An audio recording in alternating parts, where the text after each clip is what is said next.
안녕하세요. 저는 얼마 전 정말 황당한 일을 겪은 30대 주부입니다. 이걸 황당하다고 해야 할지 아니면 소름이 돋는 일이라고 해야 할지 사실 뭐라 표현해야 하는 게 좋을지 몰라 참 많이도 고민했습니다.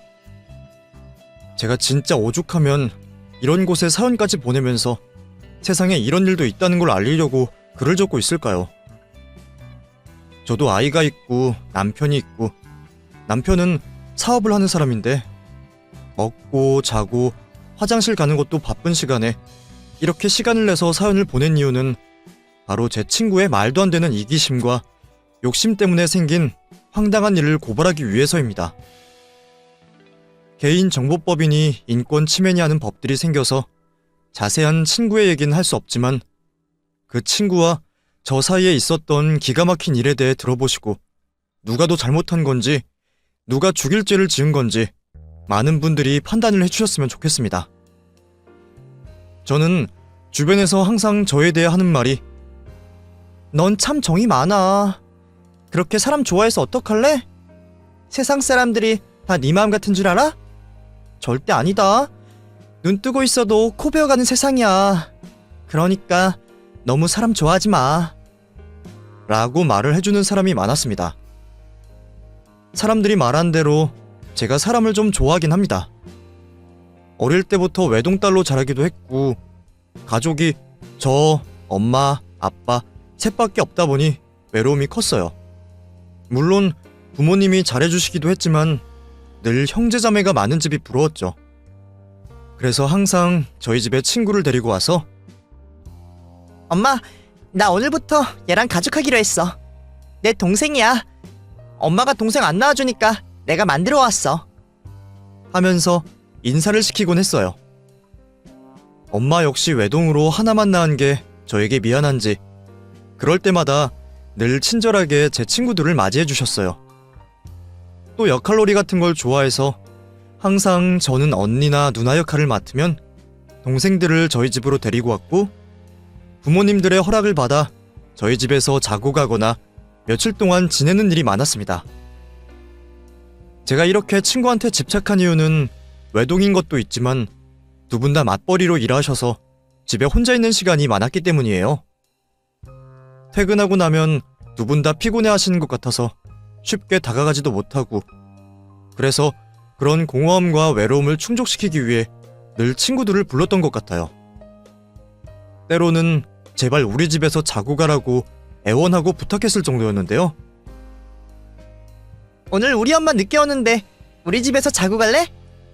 엄마가 너랑 맛있는 거 사 먹으라고 5,000원 줬어. 라면서 친구들에게 돈을 보여주기도 했고 그럼 제 말에 친구들은 덥석 넘어와 그날 하루 저희 집에서 떡볶이도 함께 사 먹으면서 재미있게 놀았죠. 게다가 그 돈을 또 다 쓰고 나면 안방에 있는 저금통에서 돈을 꺼내다가 늦은 시간 친구들이랑 밖에 나가서 시간을 보내곤 했습니다. 그렇게 어린 시절에는 뭣도 모르고 친구들과 어울려 다니는 걸 좋아했다면 중학생이 되면서부터는 조금씩 이성적인 판단이 서기 시작하면서 어떤 사람들이 나를 이용하는지 정말 나를 좋아하는 건지 아니면 겉으로만 나한테 친한 척 하는 건지 구분할 수 있을 정도가 됐습니다. 그 당시엔 잘 몰랐는데 지금 생각해보면 친구들이 저를 은근히 왕따를 시켰던 것 같습니다. 제가 부모님께 용돈을 받은 날을 귀신같이 알고 저한테 다가와서는 오늘 학교 끝나고 뭐해? 우리 다 학원 안 가려고 하는데 너도 같이 빠질래? 떡볶이 먹으러 가려고 하는데 같이 갈래? 라면서 제게 말을 걸어줬고 친구들을 좋아하는 제 입장에선 학원을 가는 것보다 친구들이랑 노는 게 더 좋아서 그래 좋아 같이 가자 라며 친구들을 따라 나서면 항상 저보고 돈을 내라고 하더라고요. 그러니 저는 받은 용돈을 그날 전부 다 쓰고 집에 돌아오는 일이 반복되었죠. 그때는 그저 친구들이랑 노는 게 재미있어서 아무 생각 없이 쓰고 그랬는데 나중에 보면 걔네들은 저를 물주로 이용한 거였어요. 미안. 지갑을 놓고 왔네. 일단 소미가 먼저 내면 나중에 우리가 돈 걷어서 줄게. 그렇게 돈을 쓰면 나중에 친구들이 갚겠다고 하는 말들을 철석같이 믿었는데요. 하지만 하늘에 맹세하고 정말 단 한 번도 친구들은 제게 돈을 갚은 적이 없었습니다. 왜 돈 달라고 말하지 않았냐고 궁금해하실 분들도 많은데 뭔가 빚 독촉하는 것 같아서 쉽게 입에서 말이 나오지 않더라고요. 그땐 또 어리고 또 순수했기에 돈을 달라고 말을 하면 이 친구랑 사이가 멀어질 것 같아서 참고 넘어갔죠. 하지만 이게 한두 번도 아니고 지속적으로 반복이 되다 보니 얘네가 나를 이용하는 건가? 라는 의심이 들더라고요. 하지만 의심이 들었을 때 이미 그쪽에서 저를 먼저 손절하더라고요. 왜 그런지 모르겠어요. 내가 돈까지 다 지불했는데 오히려 더 잘해주어야 하는 거 아니야? 라고 억울하기도 했지만 그런다고 해서 달라지는 건 없더라고요. 제가 그 친구들한테 상처받은 이유는 단순히 제 용돈을 쓴다는 것 때문만이 아니었어요. 그땐 사춘기라 친구들과 어울려 노는 게 좋았고 제가 친구들에게 베풀면 언젠간 그 친구들도 제게 베풀어 줄 것이라는 막연한 믿음이 있었던 것 같습니다. 하지만 밑 빠진 독에 물 붓기라는 말처럼 제게 돌아오는 친절과 호의는 1도 없었고 저는 그렇게 학창시절을 즐겁지만 외롭게 보냈습니다. 돌아보니 단짝 친구 한 명도 없이 초중고등학교 12년을 보냈고 항상 저는 친구들 사이에서 물주, 돈 많은 애, 부잣집 딸 이런 이름으로 불리곤 했으니까요. 그렇다고 저희 집이 그렇게 손에 꼽는 부자도 아닙니다. 물론 아빠가 지방을 돌아다니시며 사업을 하시고 엄마도 미용실을 하시지만 겉으로 봤을 땐 그냥 평범한 집안의 딸이었죠. 제가 운이 없었던 건지 아니면 주변 사람들에게 좋은 인상을 심어주는 사람이 아닌 건지 이유는 모르겠지만 그래도 어떻게 공부를 좀 해서 대학을 가게 됐습니다.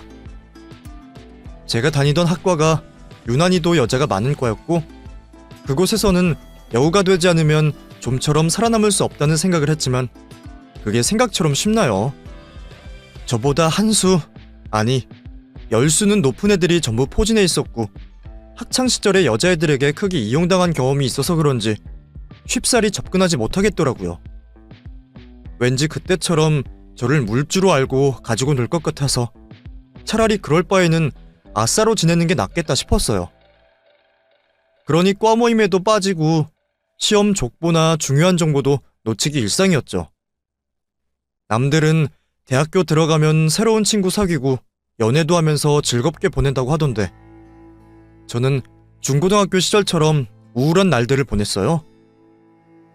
그러던 어느 날 강의실에서 얼굴만 마주치던 한 친구가 제게 먼저 말을 걸어왔습니다. 너 우리 과 홈페이지에 올라온 공지 확인했어? 거기 보면 미리 학과 애들끼리 채팅할 수 있게 링크 주소 올려놨던데 너만 안 들어왔더라? 네가 김소미 맞지? 하면서 제게 먼저 말을 걸더군요. 맞는데 난 그런 얘기 못 들었는데 근데 너 날 어떻게 알아? 라고 물었더니 내가 과대니까 알지. 채팅에서 과대까지 다 뽑았어. 조교님도 오케이 하셨고 어차피 과반수 이상으로 진행되기도 했고 그냥 내가 하고 싶어서 한다고 했어. 라면서 자신감 넘치게 얘기를 하더라고요. 하지만 눈빛이 예사롭지 않았습니다. 뭐랄까 압도적인 카리스마라고 해야 하나? 그때부터였던 것 같습니다. 그 친구도 제가 마음에 들었던 건지 아니면 제가 친구도 못 사귀고 과에서 좀 겉돌아서 그런지 모르겠지만 부쩍 저한테 말을 많이 걸었고 수업이 끝나면 항상 점심이나 저녁을 같이 먹자고 제게 먼저 제안하곤 했습니다. 저는 그 친구와 밥을 먹기 전부터 당연히 속으로 아, 오늘도 밥값은 내가 내야겠지? 돈 없는데 라는 생각을 했지만 웬걸요? 오히려 그 친구가 제 밥값까지 계산하고 매번 밥을 먹을 때마다 얻어먹으니 미안하다는 생각이 들 정도로 되게 잘해주더군요. 솔직히 부모님 외에 누군가가 저에게 이렇게 돈을 쓰는 게 처음 겪는 일이라 너무 얼떨떨했습니다. 게다가 상대는 우리 과에서 얼굴도 이쁘고 인기도 많은 애인데 그런 애가 뭐가 아쉬워서 저 같은 사람한테 잘해주는지. 차라리 그 친구가 남자라면 내게 관심이 있나? 호감이 있나? 라는 생각을 하겠지만 그 친구는 남자친구도 있었고 심지어 제게 오늘 우리 과팅 있는데 같이 갈래? 내가 남자애들한테 우리 과 애들 이쁘다고 소문 쫙 내놨는데 너도 갈 거지? 라면서 저를 미팅 자리까지 끌고 나가곤 했습니다. 그러니 그 친구 덕분에 우리 과의 다른 친구들도 사귈 수 있었고 처음으로 소개팅 자리에도 나갈 수 있었습니다.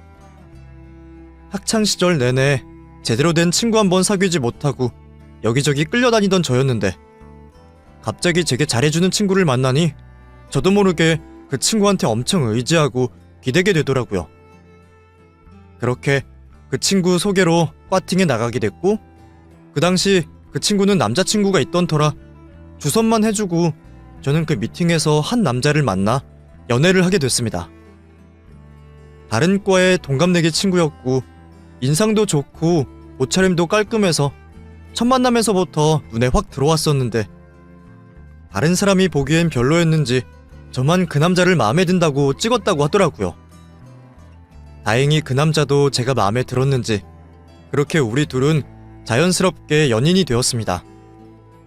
그러니 저는 지금의 남자친구를 만나게 해준 은주에게 너무나도 고마웠죠. 그래서 사귀자고 고백받은 날 바로 전화를 해서 은주야, 나 남자친구 생겼어. 그때 네가 연결해준 미팅 있지? 거기서 만난 애인데 오늘 나보고 사귀자고 해서 받아줬어. 고마워. 너 덕분에 내가 연애도 해보고. 먹고 싶은 거 있으면 말해. 다 사줄게. 라고 말했더니 거기서 남자친구를 사귀었다고? 진짜? 나 얼굴 보자마자 완전 깜짝 놀랐는데? 거기 완전 못생긴 애들만 나왔잖아. 라고 얘기를 하더라고요. 솔직히 제 남자친구를 비하하는 것 같아서 약간 화가 났지만 그래도 뭐 남들이 보면 그렇게 느낄 수 있겠다 싶어 별말은 안 했어요. 아니, 다른 사람 시선이 뭐가 중요한가요? 제 눈에만 잘생겨 보이면 되잖아요. 그래서 은주에게 그냥 그 중에 한 명 제 눈에만 괜찮은 애가 있었다고 얘기했습니다. 제 친구는 그 남자가 누군지 궁금했는지 제게 사진을 보여달라고 했고 저는 같이 찍은 사진 한 장을 전송했죠. 아, 얘 기억난다. 그래, 외모는 개인 취향이니까. 근데 옷 스타일이 너무 촌스럽지 않아? 내 눈에는 그것도 귀여워. 그리고 외모가 뭐가 중요해. 성격이랑 마음이 중요하지. 그 후 남자친구에게도 저와 가장 친한 친구인 은주의 존재에 대해 얘기했습니다. 이미 제 남자친구는 은주를 알고 있었는데요. 하지만 남자친구가 은주를 너무 마음에 안 들어해서 중간에서 난감했던 적이 한두 번이 아니었어요. 그래도 친구니까 항상 좋은 점만 얘기하려고 하는데도 제가 은주를 만나고 왔다고 얘기하면 또 걔 만났어? 난 걔 너무 별로던데. 대체 왜 그렇게 걔랑 친하게 지내는 거야? 혹시 걔한테 뭐 책 잡힌 거라도 있어? 돈 빌렸어? 라면서 제게 묻더라고요. 무슨 소리야. 무슨 돈을 빌려. 은주는 내가 처음에 대학 입학했을 때부터 나랑 친하게 지낸 친구야. 내가 처음에 대학생활 적응하지 못할 때 먼저 다가와서 손 내밀어주고 얼마나 잘해줬는데. 게다가 절대 나한테 돈 아끼지 않는 애야. 인상이 좀 무섭게 생겨서 그렇지 속은 얼마나 여린 앤데. 라며 저는 은주 편을 들었습니다. 그래? 하긴 남자들 중에도 친구랑 애인이랑 다르게 행동하는 애들 많으니까 너한테 잘해줄 수는 있겠다. 그게 무슨 뜻이야? 아니야. 됐어. 신경 쓰지 마. 밥이나 먹으러 가자. 남자친구는 은주에 관해 이상한 말을 하더라고요. 궁금해서 물어보고 싶었지만 더 추궁하면 괜히 데이트 망칠 것 같아서 물러났어요. 그렇게 남자친구와도 별탈 없이 연애가 진행됐고 은주가 몇 번 남자친구와 만나고 싶다, 자리 좀 마련해라 하며 저를 설득했지만 남자친구는 그날 주선자였던 은주가 너무 불편하고 싫다면서 안 만나려고 하더라고요. 저는 좀 이상하다는 생각이 들어서 혹시 은주랑 내가 모르는 뭐 그런 게 있는 거 아니지? 그냥 정말 은주가 싫어서 그렇다기엔 너무 네가 싫어하는 게 좀 이상해서 라고 말했더니 사람이 사람 싫어하는데 이유가 있나? 좋아하는데 이유 없는 것처럼 싫어하는데도 이유 없는 건 마찬가지야.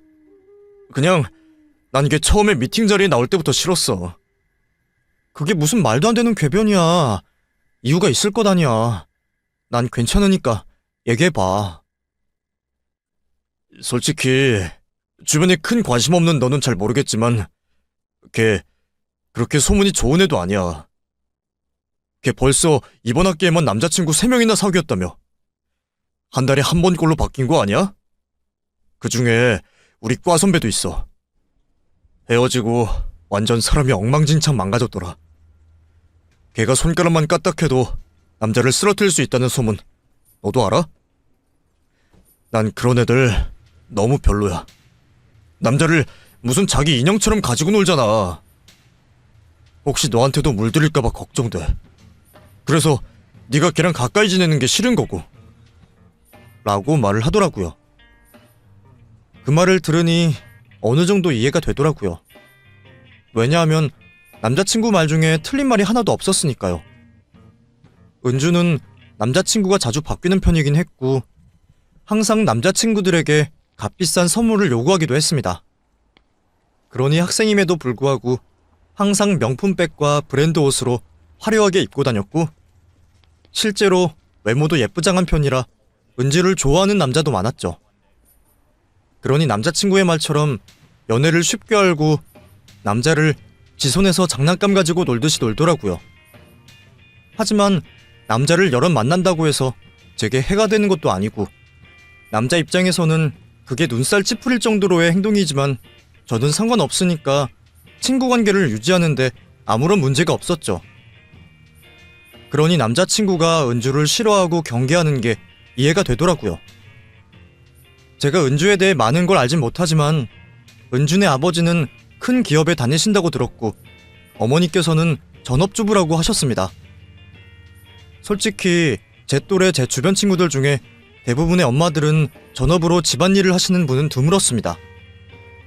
제가 한창 자라던 학창시절에 IMF가 터지면서 대부분 집안일만 하던 엄마들이 전부 밖에 나가서 일을 하기 시작했고 맞벌이를 하시기도 하면서도 제가 다니던 학원에는 원생들이 몇 남지 않아서 저 혼자 수업을 들은 기억도 나거든요. 그런 걸 보면 은준의 집도 절대 서민은 아닌 것 같았고 그래도 꽤 사는 집 같았습니다. 대놓고 물어보진 않았지만 옷도 항상 비싼 것만 입고 신발도 항상 메이커 신발만 신었거든요.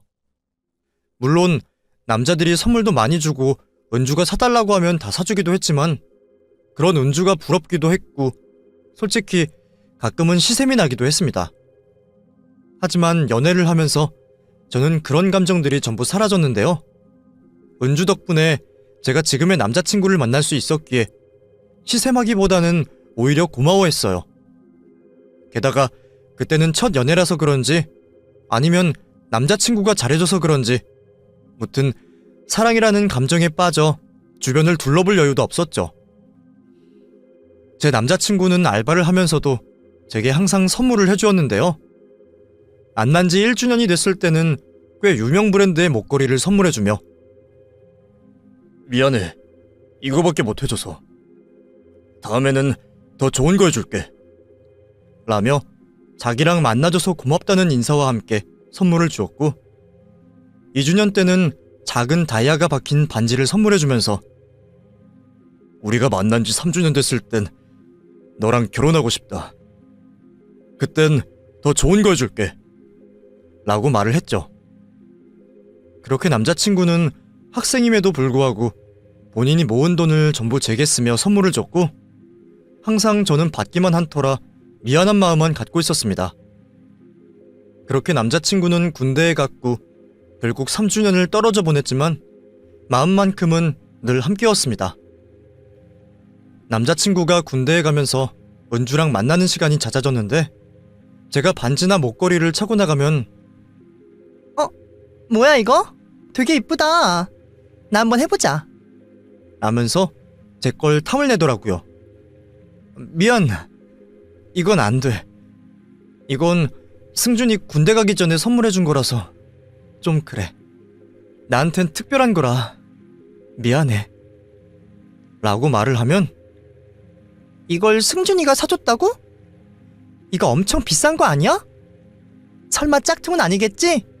걔가 무슨 돈이 있어서 이걸 사? 라면서 샘을 내기도 했고 부럽다고 얘기를 하기도 했네요. 그렇게 남자친구가 제대를 했을 때 저는 졸업반이었고 저는 일찍 취업을 하게 돼서 먼저 사회생활을 시작했습니다. 당시엔 제가 먼저 월급쟁이가 됐던 터라 학창시절에 제가 받은 선물이나 남자친구가 알바를 하며 데이트 비용 충당했던 것들을 제가 갚으려는 심리가 좀 있었는지 저는 돈을 버는 족족 전부 남자친구에게 갖다 바쳤습니다. 이제 남자친구도 곧 졸업을 하면 취업을 준비할 테고 그럼 면접 때 입을 정장이나 구두, 안경 등 필요한 것이 많을 텐데 이 사람이 저한테 돈을 다 써버려서 모아둔 돈도 없을 것 같다는 생각이 들었고 솔직히 저도 너무 받기만 해서 마음이 편하지가 않더라고요. 하지만 문득 든 생각은 이걸 모아서 돈으로 주는 게 나을지 선물을 주는 게 나을지 정말 심각하게 고민이 되는 겁니다. 그래서 저는 은주에게 연락을 해서 물었죠. 은주야, 내가 남자친구한테 너무 받기만 해서 뭘 좀 해주려고 하는데 너도 알겠지만 내가 남자 선물을 사본 적이 없잖아. 그래서 승준이 면접 볼 때 입으라고 정장이랑 구두 같은 걸 좀 사주고 싶은데 이걸 선물해주는 게 나을까 아니면 돈으로 주는 게 나을까? 하고 물었더니 야, 당연히 돈이지. 승준이 걔 옷 사입는 것도 좋아한다고 하지 않았어? 무조건 돈으로 줘. 내가 또 남자들한테 선물 많이 받아봤지만 사고 싶은 거 사라고 돈으로 주는 애가 제일 좋더라. 어차피 선물은 취향 갈리고 돈으로 주면 자기가 원하는 걸 살 수 있으니까 마음도 전해주고 얼마나 좋아. 괜히 마음에 안 드는 선물 사다 주면 그거 오히려 너 욕먹을 수도 있다. 그러니 쓸데없이 고민하지 말고 무조건 돈으로 줘. 하며 제게 얘기하더라고요. 전 사실 제가 옷이나 구두를 골라서 선물하려고 했는데 제 의견과 너무 달라 좀 고민이 됐지만 은주가 남자친구도 많이 사귀어보고 선물도 많이 받았으니 그 방면으로는 잘할 것 같아 은주 말을 듣기로 결심했죠. 그렇게 제가 첫 월급을 받은 날 남자친구를 만났고 저는 예쁜 편지 봉투 안에 현금 50만 원을 넣어 남자친구에게 내밀었습니다. 남자친구는 제 봉투를 보더니 이거 뭐야? 웬 편지를 썼어? 라면서 바로 그 자리에서 열어보더니 돈? 돈을 왜 줘? 라며 엄청 황당해 하더라고요. 그게 실은 내가 너한테 빚진 것도 많고 너 이제 취업도 해야 하고 학교 다니면서 알바했던 돈들 나한테 전부 다 썼잖아. 그래서 나도 오늘 첫 월급도 받았고 그냥 너한테 뭘 해줄까 고민하다가 돈으로 주는 게 낫지 않나 싶어서 라고 말했더니 남자친구가 너무 기분 나빠하더라고요. 내가 거지야? 내가 돈 달랬어? 야, 선물이라는 게 뭐야? 사람 마음이 전해지는 거잖아. 근데 왜 돈을 줘? 넌 내가 그렇게밖에 안 보여? 내가 돈이 없어 보여? 진짜 살다 이렇게 자존심 상하는 건 처음이네. 라면서 화를 내는데 진짜 무슨 말을 해야 할지 모르겠더라고요. 순간 이 상황을 모면해야겠다는 생각으로 거짓말을 해야겠다고 생각했는데 저도 모르게 아니, 은주가 선물을 많이 받아봤는데 돈이 낮다고 해서 진짜 미안해. 절대 무시하거나 너를 얕잡아봐서가 아니야. 라고 말해버리고 말았습니다. 걔는 남자를 물건으로 보고 사귀니까 그렇지. 누가 자기 애인한테 선물 줄 때 현금을 줘? 진짜 이건 아니다. 그래, 네가 악의 없이 행동한 거 알겠는데 앞으로 연애 상담이니 이런 핑계로 그딴 애한테 상담받지 마. 남자친구는 평소 저를 제일 잘아는 사람이기에 제 말을 믿어주었고 저도 거짓말을 한 건 아니라서 결국 저는 그 돈으로 남자친구와 함께 백화점에 가서 정장과 구두를 사줬고 다행히도 좋게 화해를 했던 기억이 나네요. 그렇다고 해서 그걸 은주한테 말해서 따지겠다거나 화를 낼 생각은 없었습니다. 그냥 저와 남자친구 둘만 하는 해프닝으로 넘어갔죠. 그렇게 저희 두 사람은 꽤 오랜 연애를 했고 저는 남자친구와 결혼을 약속하게 됐습니다. 하지만 결혼을 앞두고 남자친구 집에 인사를 갔을 때 솔직히 이 결혼이 맞나 싶은 생각이 들더라고요. 제가 생각했던 것보다 남자친구 집이 너무 컸고 남자친구 집에는 가정부 일을 봐주시는 이모님까지 계실 정도로 좋은 집에 살고 있었습니다. 연애하면서 한 번도 잘 사는 티를 안 냈는데요. 오히려 항상 바쁠 정도로 알바하는 모습만 봐서 얼떨떨했습니다. 평범한 저희 엄마와는 너무 다른 예비 시어머니, 그리고 지방을 전전하며 사업을 하는 아버지와는 비교도 되지 않을 정도로 큰 사업을 하시는 시아버지까지. 그러니 괜히 자격지심이 들더라고요. 왜 제게 이런 사실을 진작 말하지 않았는지 오히려 남자친구가 좀 원망스럽다는 생각도 들었어요. 불편했지만 최대한 괜찮은 척하며 저는 남자친구 집에 인사를 마쳤고 집 밖으로 나오자마자 지금 이 결혼 맞다고 생각해? 너 왜 나한테 말 안 했어? 어머님 아버님이 날 뭐라고 생각하시겠어? 우리 집이 너무 초라하잖아. 딱 봐도 돈 벌고 결혼하는 그런 애 같잖아. 나 지금 너무 억울하고 속상해. 정말 그런 거 아닌데 어른들은 날 그렇게 생각하실까봐 그게 너무 무서워. 라며 남자친구에게 괜한 화를 냈습니다. 남자친구는 그런 저를 보며 무슨 소리야. 그냥 인사만 드린 거고 난 부모님 도움받을 생각 없어. 너 벌써 사모님 소리 들으려고 김치국 마시는 거야? 내가 부모님 재산 물려받을 거였으면 아빠 사업장에서 일을 배웠겠지. 뭐하러 중소기업에 취직했겠어. 난 내 인생 살 거고 내 스스로 성장할 거야. 그러니까 너도 혹시나 우리 부모님 도움받을 생각한 거였다면 오히려 내가 더 실망이야. 라고 말을 하더라고요. 그런데 사람 심리가 참 이상한 것이 오히려 그런 말을 들으니까 제 마음이 너무 편해지고 그 사람이 더 좋아지더라고요. 나중에 생각해보니 부모님 도움 안 받고 자기 스스로 일해서 돈 버는 남자친구의 모습이 더 믿음직스럽고 멋있어 보이더라고요. 제 남자친구와 은주가 아예 모르는 사이도 아니고 오해도 풀 겸 결국 같이 만나서 밥도 몇 번 먹었고 그래도 남자친구는 전보다 은주에 대한 마음이 많이 풀려서 술을 한 잔 같이 마셨던 그날 저를 집에 바래다 주면서 은주 생각보다 괜찮네. 나쁜 애는 아닌 것 같아. 내가 너무 소문만 듣고 오해했나 봐. 좀 미안하네. 네가 원할 때면 같이 만나서 종종 보자. 그래도 너랑 이렇게 오랜 시간 동안 친구로 지내는 거 보면 너도 이유가 있겠지 싶었는데 내가 너무 소문에 휘둘렸나 봐. 저번에도 말했지만 은주가 남자친구가 많아서 그런지 소문이 너무 안 좋았거든.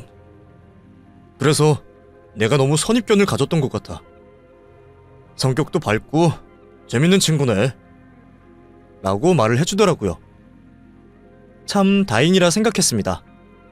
사실 은주만큼 저와 오랫동안 친구로 지낸 사람도 없거니와 저도 은주를 많이 믿고 의지했기에 남자친구와 은주가 잘 지내면 좋겠다고 생각했거든요. 그렇게 1년 정도 연애를 하다가 그 사람은 결국 아버지의 부름으로 일하던 회사를 관두고 아버지 사업을 돕게 됐고 남자친구 부모님께서 저를 부르시더니 나는 우리 아들이랑 빨리 결혼을 했으면 좋겠는데 예비 사돈께서는 그런 말 안 하실라나? 그리고 지금 하던 일도 관두고 집에서 내조를 하거나 아니면 같이 일을 좀 도왔으면 좋겠는데 얼른 부모님이랑 얘기 좀 해봐. 라면서 결혼을 재촉하시더라고요. 솔직히 저희 집이 조금 기우는 편이라 반대를 하실 줄 알았는데 다행히 예비 시부모님은 저를 마음에 들어 하셨어요. 그렇게 예비 시부모님과 나눈 얘기를 부모님께 전달했고, 저희 엄마도 그 말을 듣더니 그래, 얼른 해버려. 너네 언제까지 연애만 할 거야. 나도 말을 안 해서 그렇지 너네가 얼른 결혼했으면 좋겠다고 생각했어. 여자는 나이 들면 애도 잘 안 생겨. 라면서 얘기를 하시더라고요. 그렇게 저희 두 사람은 번갯불에 콩 구워 먹듯 결혼 준비를 시작했고, 은주는 제 옆에 딱 붙어서 저의 결혼 준비를 도와줬고, 드레스도 같이 보러 가고 웨딩홀도 같이 보러 다녔네요. 그러니 이때 처음으로 제 남자친구의 집안의 재력을 알게 되었는데요. 엄청 놀라더라고요. 그렇게 제 옆에 있으면서 저희 집과 남자친구 집을 가끔 비교하며 근데 집안 차이가 좀 나는데도 시부모님이 허락하셨어? 되게 좋으신 분들인가 보다. 그리고 남친이 그렇게 부자인 줄 몰랐네. 맨날 알바하고 회사도 중소기업 다녔잖아. 왜 그런 거래? 서민체험 뭐 이런 거야? 라면서 저희 시댁에 궁금한 게 많더라고요. 처음엔 하나씩 다 대답해줬는데 언제부턴가 은근 선을 넘는 질문을 하는 것 같고, 제가 생각지도 못했던 질문을 하는 걸 느끼면서부터 저도 점점 대답을 안 하게 되더라고요. 그래도 은주가 많이 도와줘서 결혼을 별탈 없이 준비할 수 있었고, 덕분에 결혼식도 많은 사람의 축복 속에 잘 마무리할 수 있었습니다. 그렇게 결혼식을 하고 나서도 은주에게 저희는 100만 원을 따로 챙겨줬고, 신혼여행을 갔다 와서도 은주 선물을 따로 챙겨올 정도로 감사의 마음을 표시했죠. 그렇게 결혼을 하고 나서 남편은 시아버님 사업을 도우며 눈코 뜰 새 없이 바빠졌습니다. 차라리 중소기업에 다니면서 연애를 할 때가 더 좋다고 느껴질 정도로 남편 얼굴을 보기가 힘들어졌죠. 저는 남편을 내조한다고 잠깐 일을 관뒀다가 1년 정도 전업주부를 하면서 결국 다시 일을 시작했습니다. 다행히 남편도 시부모님도 반대하지 않으셔서 제가 전에 일했던 회사에 재취업을 할 수 있었고, 사장님께서도 같이 다시 일하게 돼서 너무 좋다고 말씀해 주셨죠. 제가 재취업을 한 이유는 사실 빨리 아이를 갖고 싶었는데 아이가 잘 생기지 않기도 했고, 집에 혼자서 있는 게 너무나도 외롭더라고요. 신혼 초에 남편이 너무 바빠서 데이트는커녕 얼굴 보기도 힘들었는데요. 그래서 이렇게 집에서 허무하게 시간을 보낼 바엔 돈이라도 벌고 제 자존감이라도 채우자는 생각으로 일을 시작했습니다. 큰 돈을 벌진 않았지만 적더라도 제가 돈을 버는 게 중요하다고 생각을 했습니다. 그렇게 제가 취직을 하고 나서 2주쯤 지났을 때 남편은 사업 때문에 해외로 출장을 가게 됐습니다. 저도 회사 동료들과 마음이 잘 맞고 결혼을 하고 나서 은주와도 조금 멀어진 상태라 연락을 안 한 지 거진 1년이 다 돼갈 무렵이었습니다. 전업주부일 땐 은주랑 가끔 만나서 점심도 먹고 했는데 확실히 일을 하고 저도 결혼을 하고 나니까 전보다 만남의 횟수가 좀 줄어들긴 하더라고요. 그리고 그날은 비가 추적추적 오는 날이었습니다. 점심시간에 밥을 먹으러 가야 하는데 비가 많이 와서 밖에 나가긴 좀 그렇고 배달을 시켜 먹을까? 아니면 그치고 나가서 먹을까? 동료들과 얘기를 하고 있었죠. 그리고 저희 건물이 통창이라 밖이 잘 보이는데 아까부터 한 여자가 우산을 쓰고 저희 회사 앞에 서 있더라고요. 저는 한 직원에게 근데 저기 앞에 서 있는 여자 뭐야? 되게 오래 서 있네. 누구 기다리나? 라면서 물었는데 그 직원도 몰라? 아까부터 계속 서 있던데? 해보니까 임산부 같은데 이렇게 비 오는데 누굴 기다리는 거야? 우산도 다 망가졌어. 비 다 맞겠다. 라고 얘기를 하더라고요. 자꾸만 신경이 쓰였는데 그 여자가 점점 저희 사무실 쪽으로 다가오더라고요. 그런데 자세히 얼굴을 보니 제 친구 은주더라고요. 저는 깜짝 놀라서 우산을 쓰고 사무실 밖으로 나가 은주에게 다가갔습니다. 은주? 은주 맞아? 야, 너 왜 비 오는데 이러고 있어? 도착하면 전화를 하지. 라면서 뒤돌아 있는 은주를 돌려 세웠는데 은주의 배가 남산만큼 불러있는 겁니다. 은주야, 너 임신했어? 세상에, 나 몰랐어. 근데 너 왜 여기서 이러고 있어? 아니, 언제 임신했어? 라고 물었더니 우산을 쓰고 눈물을 뚝뚝 흘리는 겁니다. 미안해. 나 진짜 참으려고 했는데 못 참겠어. 이러다 병 생길 것 같고 애기한테도 미안하고 그래서 찾아왔어. 미안해. 회사까지 찾아오진 않으려고 했는데 너네 집도 잘 모르고 회사밖에 기억이 안 나. 그때 너랑 같이 점심 먹었던 게 생각나서 무작정 찾아왔어. 정말 미안.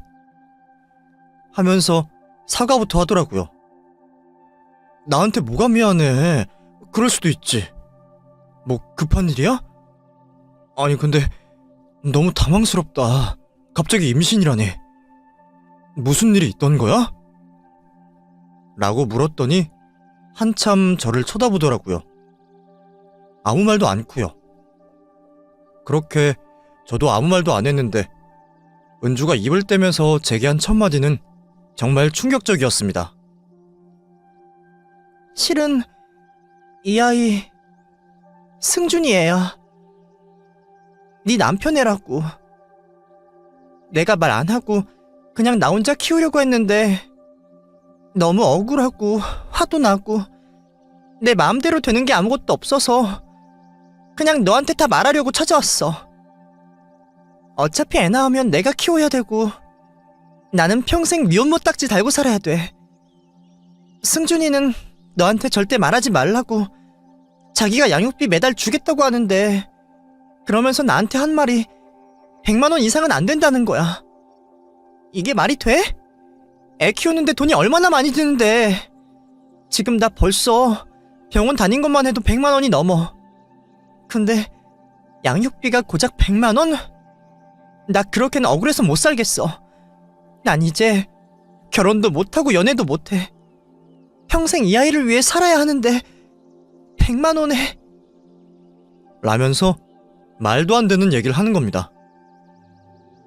잠깐만. 나 지금 너무 혼란스러운데. 그러니까 지금 네가 임신한 이 애가 내 남편 애라고? 아니 대체 왜? 둘이 무슨 사이인데? 나 정말 아무것도 몰라서 묻는 거야.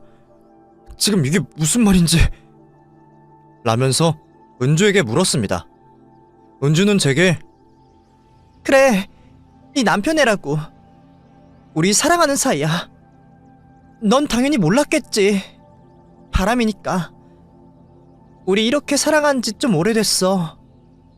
내가 네 옆에서 결혼 준비 도와줄 때부터였으니까 벌써 2년이 넘었네.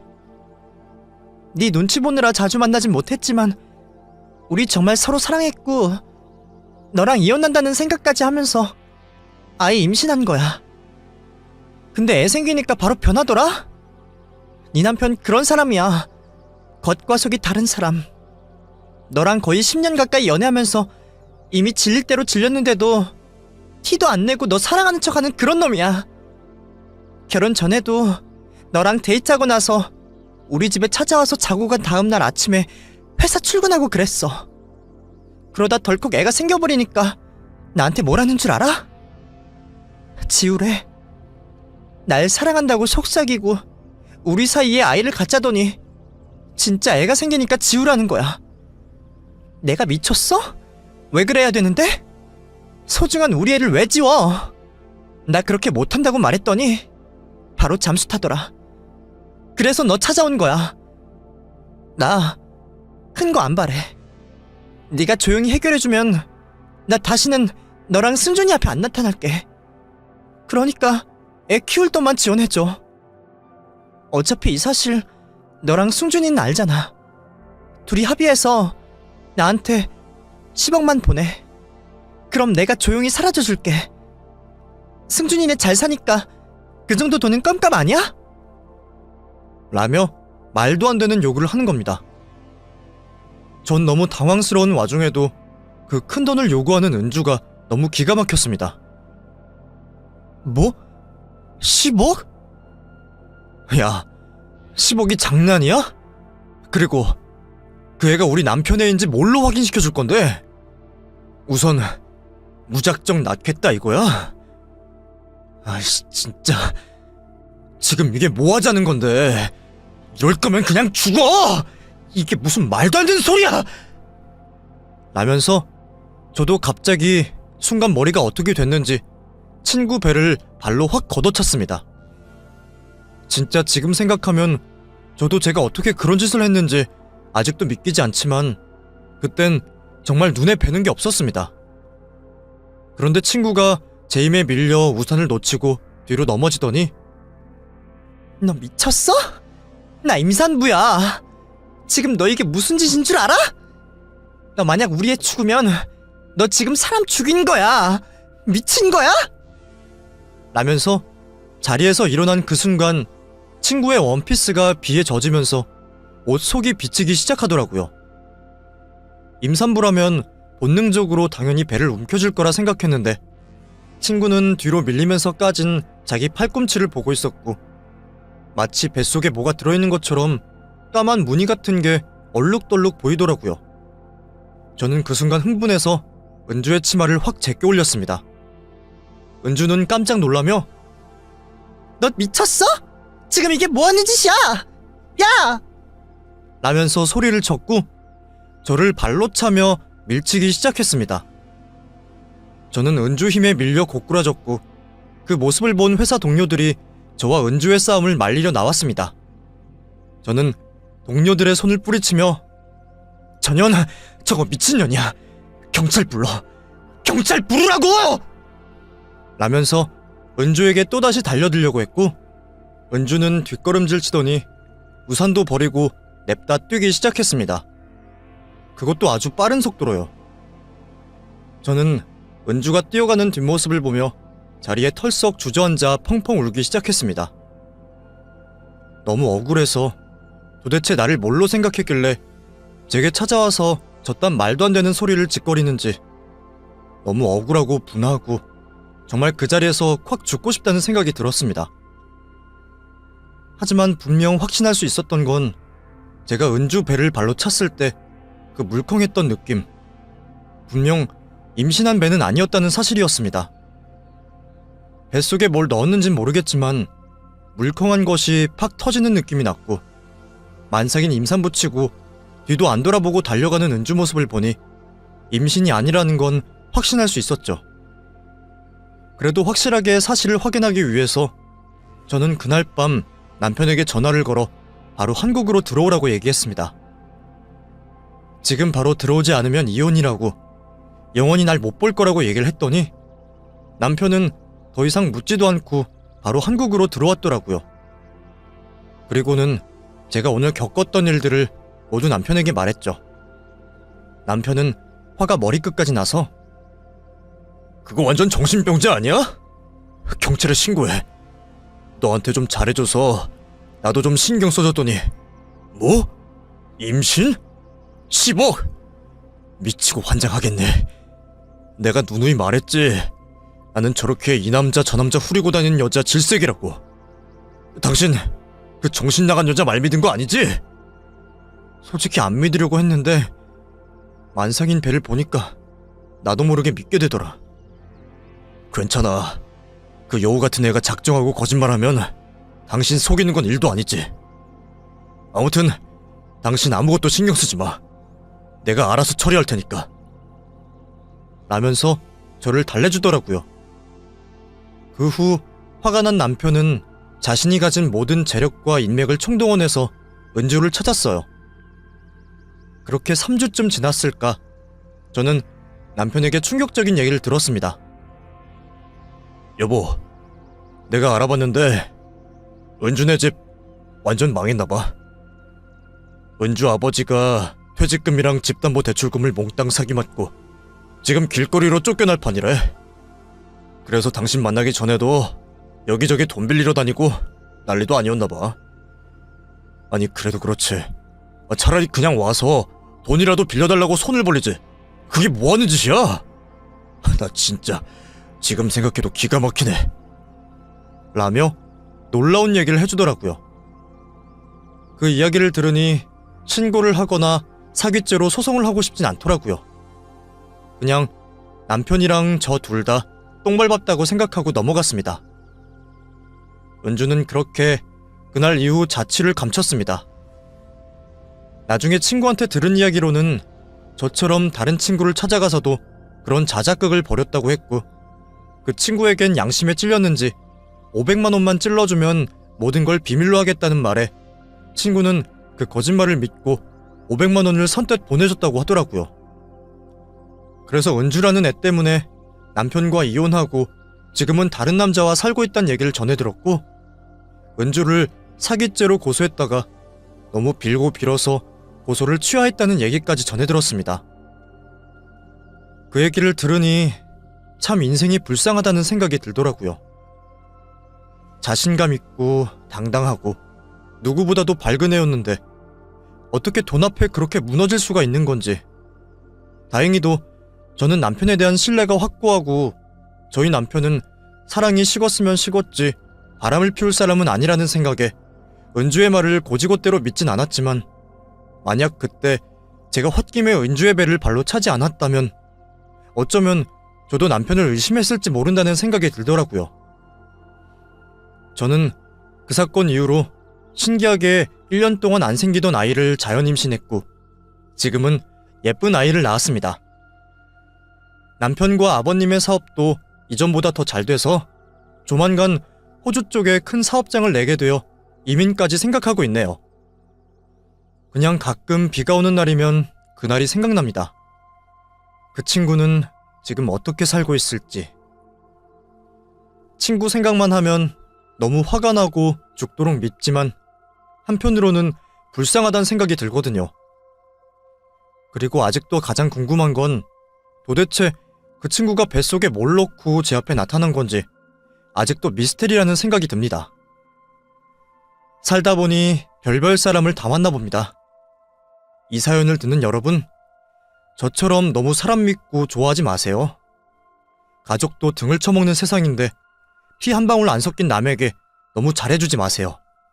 언젠간 분명히 후회합니다.